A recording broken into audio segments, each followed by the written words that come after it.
There's a voice deep inside every dad calling him to lead. Society, vices, inner demons, negative thoughts try to dampen and drown out that voice, but it never goes away. Your wife feels it, your children feel it, and your heart and soul feel it too. It's the voice that starts off as a whisper, but then becomes a calling to be the tip of the spear for your family. A calling to play all out and lead by example for your children. A calling to build a legacy that will go on for generations. A calling to be the warrior dad you were born to be. Dads, our children need us now more than ever.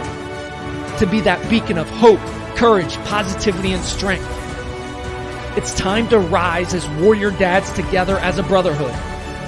If you felt that twinge in your soul, it's time for the Warrior Dad Experience.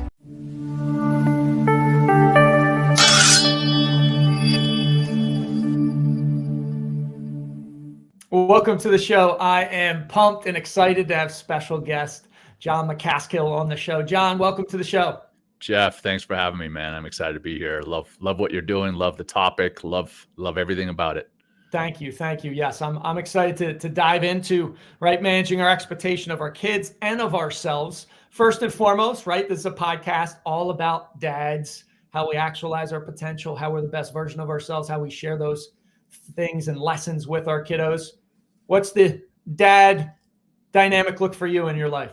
Yeah, so I'm a father of 3 young kids. I got a late start.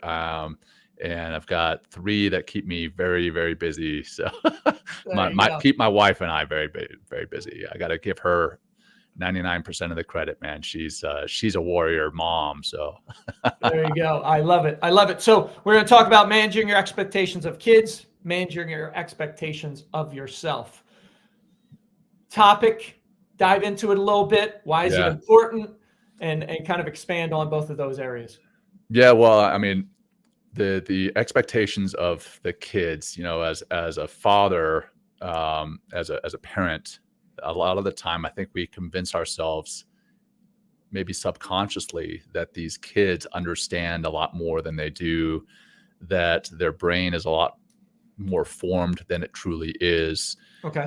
We expect a lot from a 2-year-old to understand what it is that we're explaining to him or her. We expect a little bit more from a 4-year-old, and you got to understand their brains are nowhere close to fully formed, and those expectations are unrealistic. And when you start having unrealistic expectations, that starts to wear on you as a parent. It starts to wear on the kids, because now you're starting to maybe discipline them for things that they may not truly need discipline for.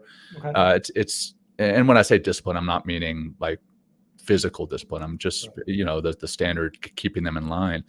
But yeah, it gets really difficult. And I would say expectations of yourself at the same time, you think that as a parent, you start assuming that you should know everything. Okay. And, for all of us, this is our first time in life, right? This is our first time parenting. Yes, we may have multiple kids, but it's our first time parenting each one.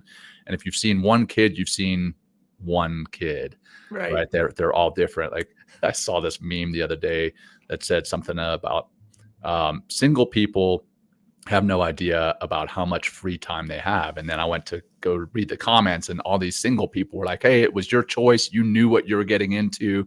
And I was thinking, man, I don't think anybody truly knows what they're getting into. You read all the books, you talk to other parents, but again, you've seen one kid, you've only seen one kid. I've got 3, and my first is completely different from my second, and my second is completely different from my third. They're all completely different, wonderful souls, but they all do things completely different, have different personalities. And the way that I parented and continue to parent my first one is not the way that I can parent my second or my third. And so my expectations of myself, I have to, I think, give myself, we as parents, we need to give ourselves some grace and some understanding, some self-compassion for what it is we're experiencing. When you start to get frustrated because the young kids, again, who are not fully formed in their brains, are not doing what you expect, then you start to kind of go down this spiral about, I'm a bad parent. You convince yourself that you're the only one that's ever been a parent that has been frustrated with their child. And you start to go on this negative spiral, kind of like your beginning of the show had, these negative narratives that we tell ourselves. There's billions, literally billions of other parents on the planet, right? And there's billions of people who have been parents before throughout our time. And we've all experienced frustration, and we can't beat ourselves up for that. And then the expectation of the relationships between the parents and the children as well. As a parent, I think coming into being a parent before I had little ones, I was like, oh, well, my kids are always going to look up to me and listen to me. And especially with my background, Navy SEAL as an officer, I was in charge of a lot of things. And I sometimes wear that commander hat at home, and I expect my kids to follow my quote unquote orders. Right. And man, they're a completely different animal than the people that I led in the military. And that relationship is different. And so I've got to kind of let go of that expectation of the relationship and just let it be what it is. Obviously I want to parent and I want to guide my children, but I don't need to hold myself to this gold standard that, everybody posts on social media about how great they are as a parent. Although I have seen recent trends, people are starting to admit their frustration as a parent. Right. It's kind of fun to watch. Okay, so it sounds like expectations on each one of those fronts, and there's three of them, right? Expectations of the way our kids should be or should learn, and how quickly is one component, which can be, a frustration for dad specifically. The other is expectations of ourselves, of we should be a certain way or have that expertise like instantly downloaded in us, like Neo in the Matrix, right? I know Kung Fu. I'm plugging in. Right? I'm plugging in, and now I know my dad game's on point. And then as well as the expectations of the relationship of those dynamics. It sounds like in each of those areas, when you have those expectations, you're kind of setting yourself up for possible anger, resentment, frustration. For sure. So what are some quick low-hanging fruit strategies, actions that dads can leverage in each one of those areas to kind of manage, and to your point, give yourself some grace and have some compassion for yourself? Well, I think a big one, I teach mindfulness and meditation right now. And being mindful, I'm not necessarily saying you need to meditate, but being mindful of who you are in the relationship. You are the adult, right? Yep. And your child is just that. Your child is the child. And being mindful of that, maybe taking a few breaths if you start to realize that you're getting frustrated in a situation when you have a young child throwing a tantrum, or you have, I've got 3 kids, and what I find the most difficult is when all 3 kids are yelling at me and they all need something simultaneously. And being a people pleaser, which I am, I want to please all 3 of them simultaneously. And 1, that's impossible. 2, I've got to give myself time. So being mindful of your capabilities, being mindful of the time, and taking some breaths to reset your brain. And when you've got 3 little ones, or however many little ones yelling at you, wanting something, realize that, yes, they're going to yell. They're going to yell if you give it to them right as they ask for it. I mean, they'll probably tell you that they no longer want it. My youngest one, she's kind of the boss of the household. Okay. And she will ask for something, and as soon as we give it to her, she throws it on the ground and says, "I don't want that." And again, expectations. We can't expect them to fully understand what it is they want. It's kind of like a customer, right? You go to a customer and you're like, "Hey, what is it that you want?" They tell you what they want, and 6 months later you deliver what they want. They're like, this isn't quite what I wanted. Right. Well, a child is that same way. They don't fully understand even what they want. And to give yourself some space to take some breaths reset your mind, your body, and your nervous system. Maybe be the adult. And if you are starting to lose your stuff, maybe walk away and say, hey, and explain to them why you're doing it. Say, hey, look, I see you, I hear you, but I just need some space. I just need 2 minutes to step away and take some breaths. And I say that I'm by no means perfect in actually doing that, but there is a desire to do that. And when I do, in fact, take a breath and step away, I am a much better father. And they respond completely different to me when I do that than if I was to raise my voice or, start to purse my lips, right?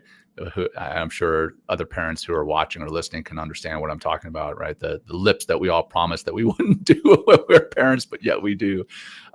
Get your shoes on. I saw that on Instagram yesterday. It was hilarious. Anyway, there's taking that pause in between the stimulus and the thought and then the associated emotion and action. That is a huge thing. And that's I think the low hanging fruit for parents is if we're able to take that pause and step away, we're going to feel better as a parent and we're going to parent better. So that's the key. I'm going to take my jacket off real quick. Go ahead. I'll lost it in here, man.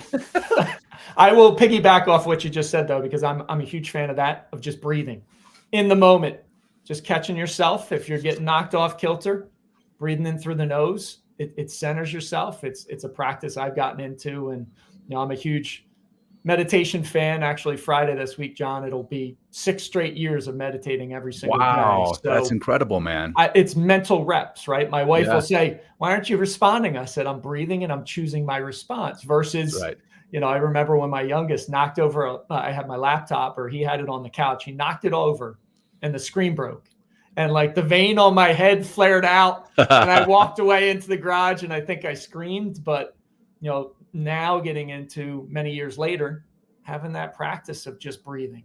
Our breath is so something naturally that we do, but it's so foundationally centering. And people, dads that have gone through the experience that I run are like, dude, this is ridiculous. Breathing.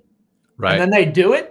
And they're like, it changed my life just doing that throughout my day when work kind of throws me off kilter or something personally happens. Just taking a couple breaths, 3 breaths in, 6 count in, 2 second hold, 7 seconds out. Oof, you're 45 seconds. All of a sudden you're like, all right, I can handle this. So I love how you said that. Interested from the dynamic, Navy SEAL commander into mindfulness and meditation. How did that kind of transformation happen? Where did that journey how did it lead you to there? Yeah, well, I had my own struggles in the SEAL teams with mental health. I lost friends. I struggled with the mission itself. I would get stressed or anxious about different things, and I initially medicated with alcohol and prescription medication, and that got me into a pretty dark spot. I was not a father at the time, and I went out and sought counseling, and a counselor recommended mindfulness and meditation. And to be completely honest, I laughed at him. And this part's going to sound a little rehearsed because I've told this story a bit, but that's okay. I laughed at him, and he's like, well, what if I had a pill that I could give you that would change your performance? It would change your performance physically and mentally, personally and professionally. And I was like, heck yeah, doc, I'll take that pill all day long, because as a SEAL or as a special operator, we're always looking for an edge. We're looking for an edge over our enemy on the battlefield, or we're looking for an edge over our buddy right next to us. We're looking for an edge. So yeah, give me that pill. And as you can probably imagine, it wasn't the pill. It was meditation, not medication. So I go home, and the next day I as a type A personality, sit down for an hour-long meditation. And I think to myself that I'm going to crush this 1 hour-long meditation. And you could probably imagine how that went. About 17 seconds in, my mind is on anything except this meditation. And now I go back to this counselor, and I'm like, hey man, this meditation stuff, it's not for me. And he asked me what I did, and I told him what I just told you. And he said, well, that's like going to the starting line of a marathon without ever having run a step before. It's like going into the weight room and getting under 350 pounds on the bench press, and you've never lifted weights before. You've got to start small. So I'm like, okay, doc, well, how do I start small? And he introduced me to box breathing, which is it's something similar to what you just mentioned, but for your listeners who are maybe not aware, it's just breathing in for a count of 4, holding for a count of 4, breathing out for a count of 4, holding for a count of 4, and doing that 4 or 5 times. And those are the edges of the box. For those who are listening and didn't see the box that I drew in the air, those are the edges of the box. That's why it's called box breathing.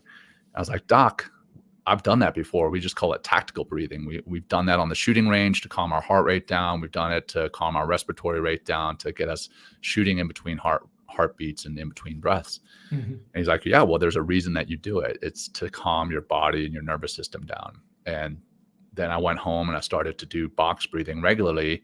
And then I was able to get into more in-depth, longer length meditations. And about 2 or 3 months after I started practicing almost every single day, I do not have 6 years of unbroken meditation. That's unbelievable, man. Great job. But thank you. So I'm practicing almost every day, and I start to see a change and feel a change in myself. And then I'm like, well, maybe it's just the placebo effect. Maybe I'm convincing myself that I'm feeling different. And then I had somebody at work come up to me and put their arm around me, and they're like, hey, Jon, what are you taking? As in like what medication? I'm like, well, it's not medication, it's meditation. And then I saw that it had changed my life for the better. And I started to share it with people, and I started to see it was changing their lives for the better. And now I feel it's a duty and an obligation to share what not only changed my life, but quite literally saved my life. It's made me, happier, healthier inside my skin, inside my body. It's made me a better husband, a better father, and I believe just a happier, healthier, more fulfilled individual. So again, I feel it's a duty and obligation to share it.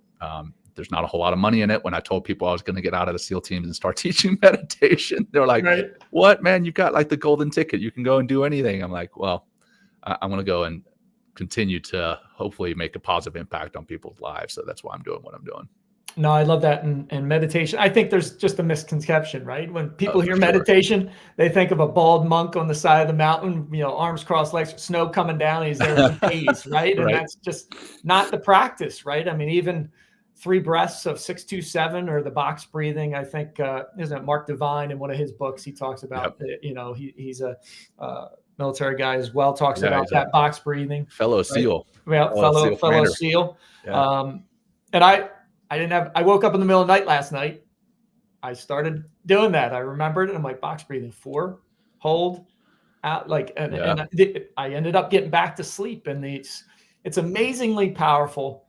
And it's so interesting that it's fundamental stuff. And it's simple stuff that makes the biggest difference. And to your point, right, the doc said, hey, you want this pill that will do all of these things for you. Yep. Like we just talked about how basic breathing can bring you back to center. Now we're talking about just meditation. And Jon, 6 years straight, I still use guided meditation because my mind wanders.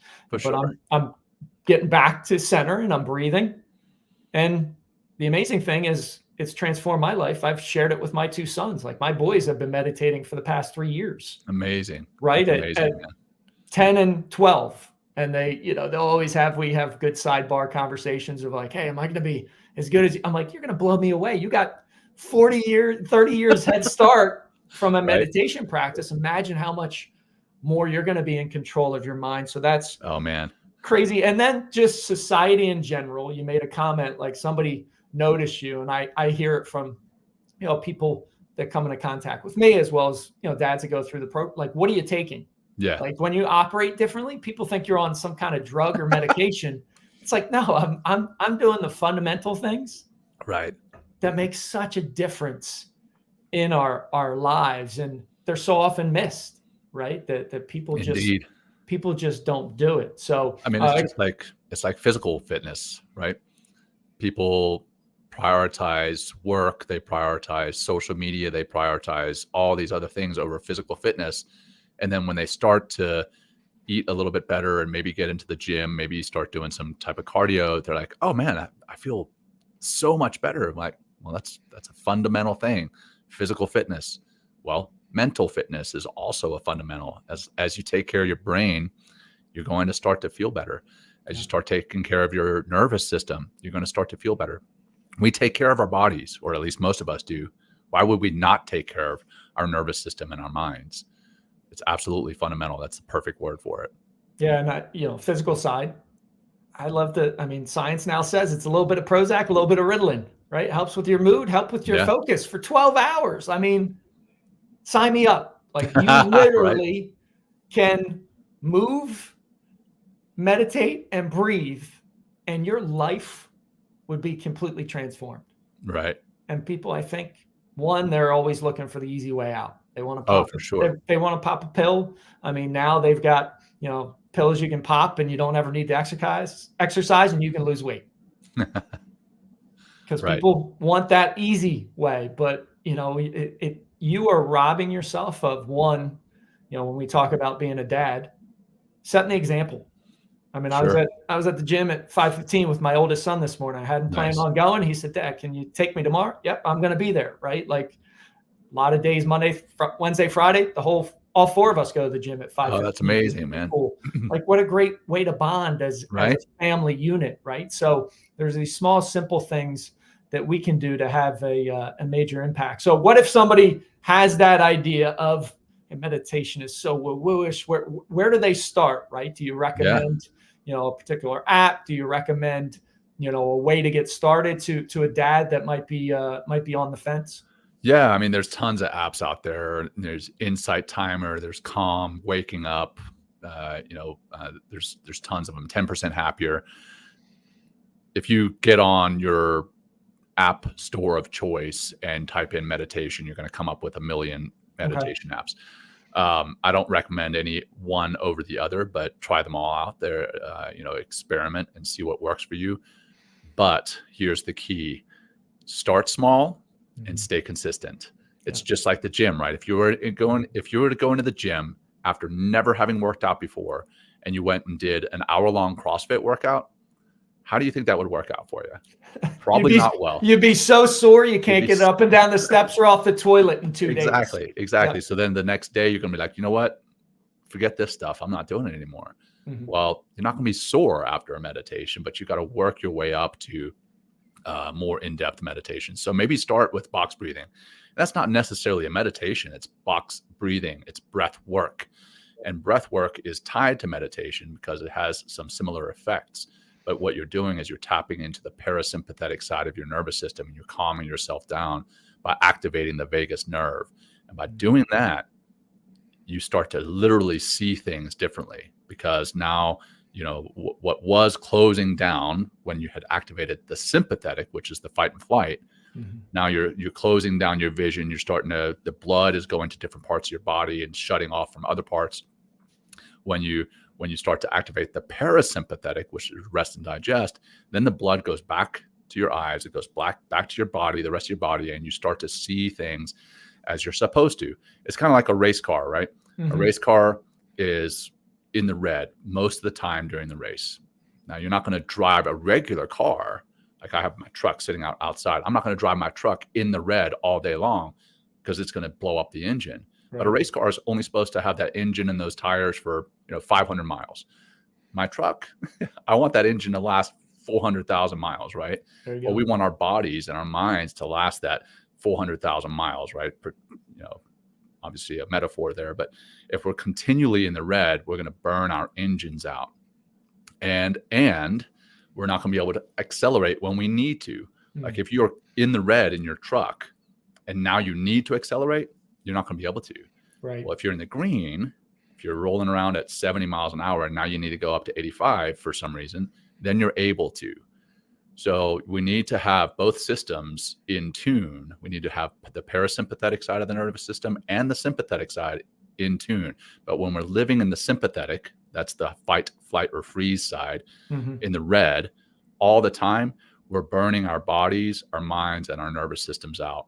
And that's going to have detrimental effects for you physically, mentally, emotionally, physiologically, but it's also going to have effects on your family, your friends, your colleagues.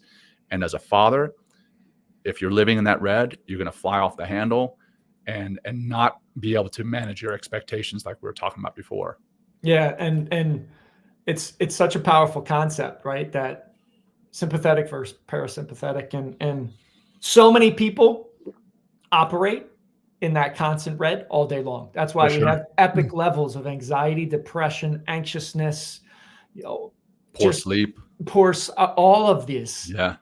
And think about how crazy, and when we're just talking about breathing and how it's a mindset rep. It's a mental rep. It's a calm out of that state of fight or flight. And I would say cell phones are a huge component of that, right? Like my phone is always on do not disturb. I never get notifications because that when you get dinged, that triggers that fight or flight system. Right. Most people are getting notifications and dings all day long. It's no wonder why they end the day and that's all relates to burnout, right? How many people are burned out? How many of us use this thing as our alarm clock? Yeah. And then as soon as that alarm clock goes off, what's the first thing we're doing? We shut that alarm clock off and we're checking email, we're checking social media, we're checking the notifications. but a lot of people are, right? Yeah, for sure. And so they're starting their day off in a reactive stance. Yeah. Before they even get out of bed, they're in that red. That rhymed, by the way. I didn't mean it to. But hey, I think we need to coin that. There you go. You can trademark red before you get out of bed. I love it. But yeah, you wear yourself out almost instantly, and you've got your cortisol levels high. You've got your adrenaline high before you even get out of bed. It's no wonder we're experiencing these epidemics of anxiety and depression. I mean, social media on our phones. There's also so much there. That could be another whole conversation, but yeah, we are wearing ourselves out by living in that red all day long, and we need to take a few breaths, get back into that green, just like you would your truck. You're going to bring your car back into that green after you've accelerated when you need it to, but you don't have to live in that red all day long. Yeah, and I would argue most people probably hit the stop button or even the snooze button, which is worse because that 8 hours of 8 minutes of crappy sleep doesn't do anything for you. Right, getting into it. And I would say they probably end the day the same way where they're staring at it. So they're, for sure. Sleep suffers because they're in that fight or flight. Then they're got a crappy night. Then they're in it again. And it's just this constant cycle that needs to be broken if people want to flourish in life. Right. 100%, man. 100%. Yeah. Awesome, Jon. Well, I know you've got a podcast, you got a book. Where can people find that? Where can people look you up? Yeah, the easiest way is right there on the bottom of the screen. If you just text the word mindful to 33777, that'll get you a link to my book, my podcast, my social media, my email. I just try to keep it easy with a text opt-in. So there you go. Love it, Jon. Thanks for being on the show. Thank you for having me, brother. I appreciate it. Great conversation. You got it. Thanks for listening. Thanks for watching. Dare to be uncommon. Lovely legacy. Create a legendary day. And I'll talk to you soon.